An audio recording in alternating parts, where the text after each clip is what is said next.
des banques. La Poste continuera d'assurer ce que l'on appelle le service universel, passage du facteur 6 jours sur 7, une présence postale partout en France, le timbre au même prix quelle que soit la distance dans l'Hexagone.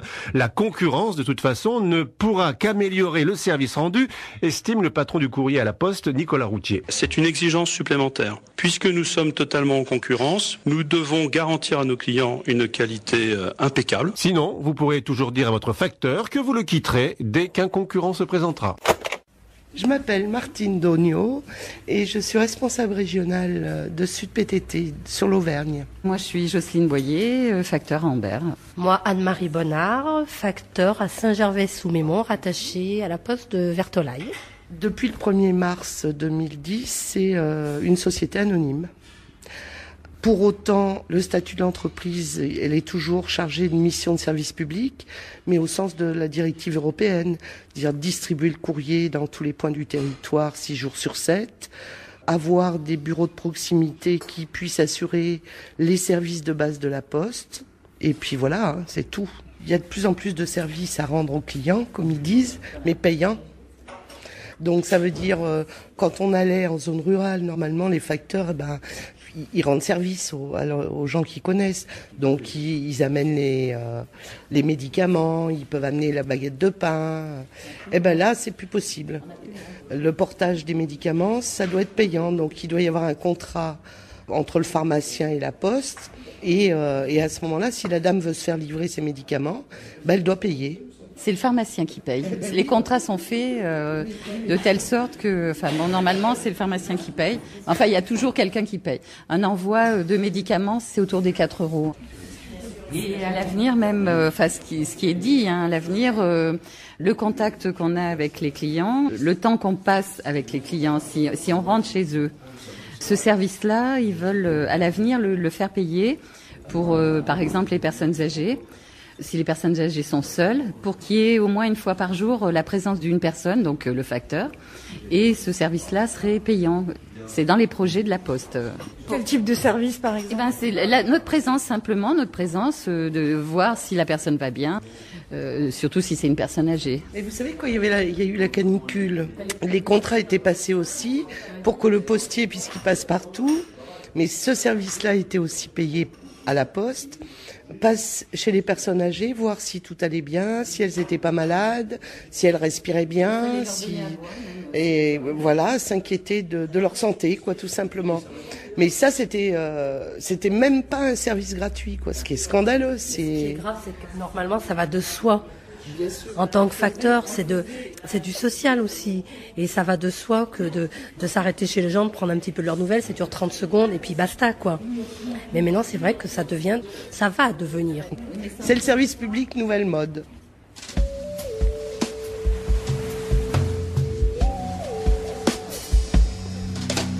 Ils vendent tous les combats d'hier, les acquis des grands-pères. Ils vendent ce qu'ils rejettent, tous leurs déchets nucléaires.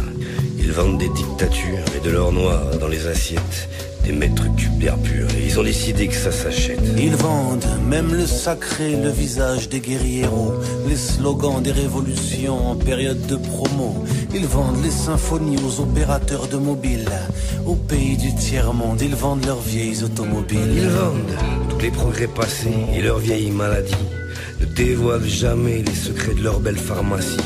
Ils vendent la solidarité, les pièces jaunes des grands-mères, préfèrent la charité, ont inventé l'humanitaire. Ils vendent coûte que coûte tout ce qui leur coûte et même l'écoute. Vendent tous les engagements, même les mots, leur langagement. Ils vendent à coup de publicité des espoirs sans lendemain, au public des cités à qui ils ont lié les mains. Ils vendent la peau de l'homme bien avant de l'avoir tué. L'ours, le loup et l'orme sont des espèces du temps passé. Ils vendent des marées noires et sacrifient les littoraux.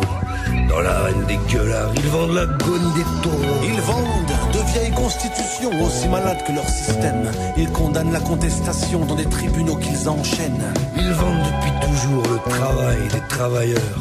Ont vendu nos vieux jours des mouroirs comme dernière demeure.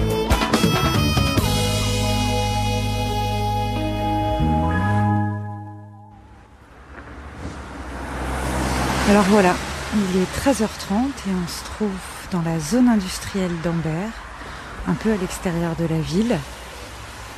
C'est une journée froide et grise, il y a une petite bruine fine qui tombe, un brouillard épais qui s'est abattu sur les collines.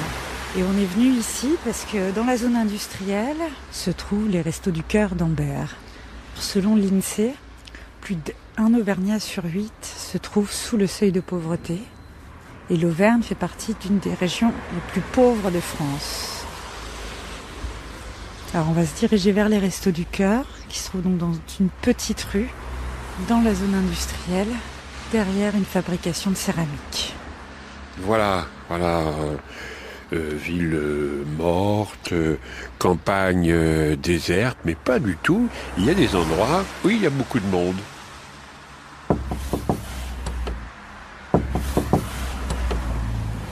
Bonjour.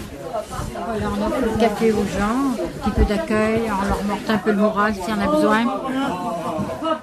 Voilà. Ils donnent déjà du travail. Qu'est-ce que vous me disiez ? Je disais, il faut que les riches donnent un peu aux pauvres, il y en a ras-le-bol, quoi. Non, mais déjà de l'emploi, et puis ça sera déjà bien.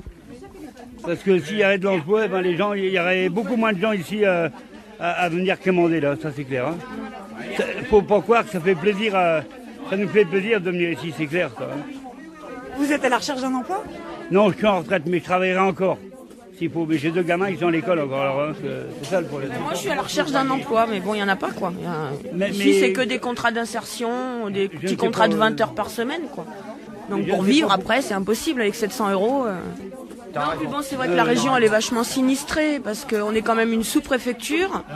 Au niveau par exemple des transports des bus, on a un quart le matin et le soir, quoi. On est quand même une sous-préfecture. Il n'y a pas de train. Premier train, c'est 50 km, Pont d'Or. Et bientôt plus d'hôpital. Donc en fait, on est une sous-préfecture en train de mourir, quoi. Voilà. Je vais vous donner 2-3 exemples. Pour avoir un rendez-vous avec un kiné, il faut attendre 1 mois et demi. 2 mois, j'ai appelé ce matin. Ouais. 2 mois. Pour avoir un rendez-vous à un dermatologue, il faut attendre pratiquement 1 mois, alors que l'autre, il est en train de se peler les mains. Ambert, c'est en train de se perdre. Monsieur Dréan. Ouais. Et vous êtes d'Ambert ? À côté, 10 km. Vous êtes originaire d'ici ? Non, mais ça fait 20 ans que j'habite là. Donc un peu auvergnate de cœur, on va dire.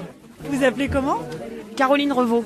On est hyper sinistrés, quoi. On est hyper sinistrés ici. Oui, on est en train de mourir, quoi. Bon, en plus, la population est quand même vieillissante. Et du fait qu'il n'y ait plus de maternité, les gens vont plus venir s'installer ici. Donc ça va être encore plus vieillissant. Puis il n'y aura pas du tout de boulot, quoi. Donc on est mal barrés, quoi. Voilà. Vous appelez comment votre prénom ? Je m'appelle Valérie. Et vous êtes bénévole au Resto du Cœur Pas du tout. Elle est bénéficiaire. Vous êtes bénéficiaire aussi ? Oui. Moi, je vis seule avec mon enfant. Je n'ai pas d'aide puisque, ayant un enfant, j'ai pas droit aux allocations. Le père de mon fils ne verse pas de pension alimentaire. Et c'est pas évident de se dire un jour, il n'y a pas d'autre solution, quoi. Il faut y aller. Et la première fois que je suis venue, mais j'étais en larmes. En larmes. Et même si je donne l'impression de quelqu'un qui est très sûr d'elle et tout, c'est pas du tout le cas parce que ça me fait encore mal au ventre de venir là. Mais je me dis, peut-être qu'un jour ça s'arrêtera. Du travail, je demande qu'à travailler, mais bon, il n'y en a pas. J'ai écrit une vingtaine de lettres et de mails depuis le début de l'année. Personne ne répond. Donc je ne sais plus quoi faire, quoi. Et ce qui m'embête le plus, c'est que j'ai un enfant qui aime apprendre. J'aimerais pouvoir lui offrir des études comme il mérite.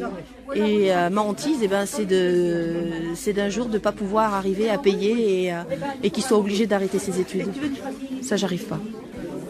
Vous avez des enfants scolarisés ? Oui, j'ai un enfant scolarisé, en 6e. C'est un collège qui est menacé, oui.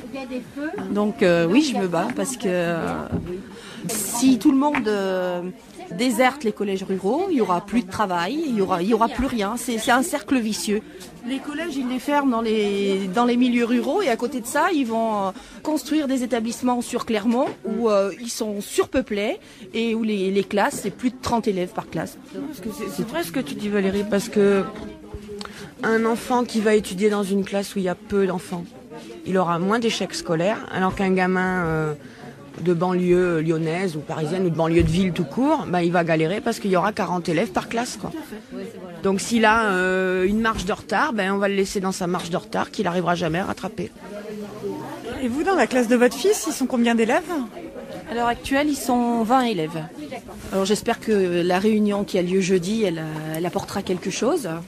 On se bat peut-être pas pour nos enfants tout de suite, mais au moins pour les générations futures. Parce qu'il faut aussi penser à eux. Les gens qui sont venus dans la région, qui ont fait construire, qui ont mis toutes leurs économies dans leur maison parce que ils ont trouvé un boulot et voilà, ou qui se sont installés, je pense aux artisans, aux agriculteurs, toutes ces personnes-là, et qui vont finir par couler parce qu'on leur laisse pas le choix. Donc ça fait quand même beaucoup de choses qu'on fermait en très peu de temps. Donc là, c'est la chirurgie qui est plus ou moins en train de fermer. Elle va fermer. Elle a fermé. Là, il parlait de fermer quoi aussi ?